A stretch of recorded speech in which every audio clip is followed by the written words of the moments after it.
اب جو میں نے عرض کیا تھا سیکس ڈسپلن، اسلامی معاشرے کی اب تطہیر شروع ہو رہی ہے۔ مکے میں تو ظاہر بات ہے مسلمان جب تک تھے تو غلبہ وہاں کفار کا تھا،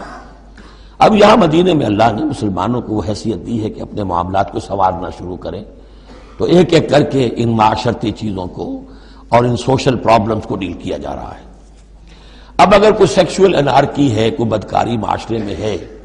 کیا کیا جائے، کیسے روک تھام ہو، اس کے ابتدائی احکام یہ آ رہے ہیں۔ اس کے تکمیلی احکام جو ہے وہ سورہ نور میں آئیں گے چل کر، یہ تدریجاً، یہ سورہ نساء، پھر ہے سورہ نور، احزاب، پھر ہے سورہ نور، اور پھر ہے سورہ مائدہ۔ اب اللہ تعالیٰ کی حکمت یہ ہوئی کہ سورہ نور اور سورہ احزاب کو کافی دور آگے رکھا ہے مصحف میں، اور یہاں پر سورہ نساء کے بعد سورہ مائدہ آ گئی ہے، ورنہ سورہ نساء، پھر سورہ احزاب، پھر سورہ نور، اور پھر سورہ مائدہ ہے، ترتیب یہ ہے۔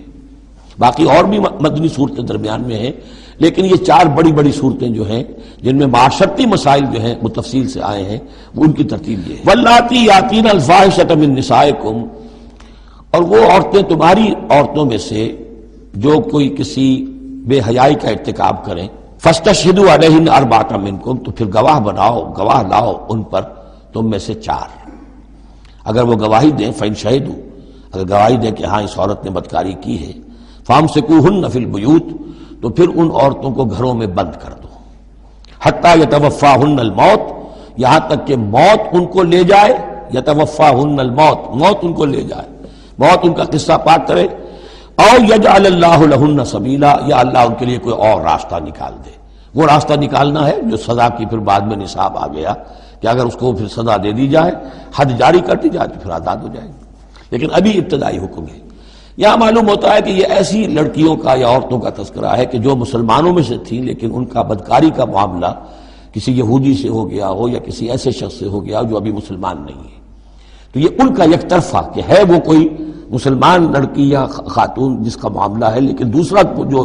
پہلو ہے، دوسرا جو اس عمل کا جو شریک ہے وہ غیر۔ واللذین یاتیانھا منکم، اور اگر وہ دونوں تمہیں میں سے ہوں، مرد بھی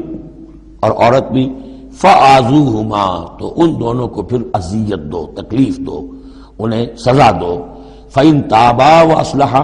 پھر اگر وہ توبہ کر لیں اور اصلاح کر لیں، فأعرضوا عنہما، تو ان کو چھوڑ دو۔ ان اللہ کان توابا رحیما، یقیناً اللہ تعالیٰ بہت توبہ کا قبول فرمانے والا اور رحیم ہے۔ یہ بالکل ابتدائی احکام ہیں، اسی لیے ان کی وضاحت میں، تفسیروں میں آپ کو بہت سے اقوال مل جائیں گے، اس لیے کہ اصل میں تو یہ پھر آخر میں جا کر یہ سب منسوخ شمار ہوں گے جبکہ حدود آ گئی پوری کی پوری، جیسے کہ وصیت کا وہ حکم جو سورہ بقرہ میں آیا تھا وہ اب ساقط ہو گیا جبکہ قانون وراثت آ گیا۔